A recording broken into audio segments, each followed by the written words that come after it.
তো হ্যালো বন্ধুরা, তোমরা সব কেমন আছো? আশা করি ভালো। তো আজকে কোথায় যাচ্ছি তো আমার পুরো ব্লগটা দেখতে থাকো। তারপরে বাড়ি থেকে রেডি হয়ে বেরিয়ে পড়লাম বাস স্ট্যান্ডে গাড়ি ধরবার জন্য। তো ফাইনালি গাড়ি ধরে নিলাম। তারপরে পৌঁছে গেলাম অমরপুরে। তো ফাইনালি অমরপুরে পৌঁছে যাওয়ার পর এটা হচ্ছে মেহেরপুর রেল ব্রিজ।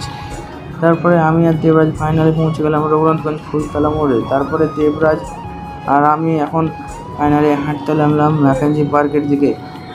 আস্তে আস্তে ম্যাকেঞ্জি পার্কের দিকে রওনা দিতে লাগলাম। তো ফাইনালি গাইস এখন আমরা চলে এসেছি জঙ্গিপুর বঙ্গীয় দাদার সাথে দেখা করবো। তো আমি আর দেবরাজ আছি, তো দেখতে পাবো।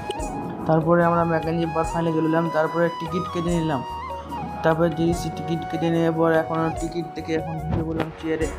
আচ্ছা, তারপরে চেয়ারে বসে উজ্জ্বল দা এবং প্রচন্ড তার সঙ্গে দেখা হয়ে গেল।